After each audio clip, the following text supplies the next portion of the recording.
It was like a scene out of a movie. 35-year-old U.S. Navy Petty Officer Dmitry Lobanov was in the processing room of the Hagatnya police precinct. His mugshot had just been taken, and he was in the middle of being fingerprinted when Guam police spokesman Officer A.J. Balahaja says Lobanov grabbed the gun out of a female detention guard's holster and pointed it at a male detective.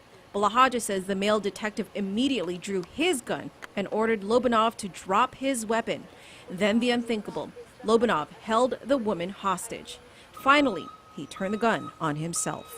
Right before the reported shooting, Dmitry Lobanov was just being brought to the precinct. He was being arrested for the murder of his wife. While at the scene, Balahaja briefed the media on what kind of charges Lobanov was facing. He was being charged with murder, aggravated assault, reckless conduct, possession of a deadly weapon in the commission of a felony, and family violence. Lobanov's wife, 54-year-old Irina Vag, was found dead in her agate home from a close-range gunshot wound to her face on April 12th, 2 days after Lobanov returned to port on the USS Frank Cable.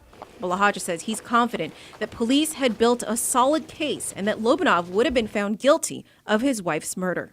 No one really knows the mindset of a person that's being brought in, but certainly that will be part of what we look at. While the investigation continues into exactly how Lobanov was able to grab a service weapon from an officer, Balahaja says that all police officers are allowed and encouraged to carry their service weapons while on duty. Balahaja also says that the department uses a specialized holster. The type of holster that we utilize is a double locking mechanism. It makes it very difficult to be able to pull a weapon from a police officer. So you'd have to know what you're doing if you were to. Yes, if you were able to get a weapon from an officer, you'd need to know what you're doing.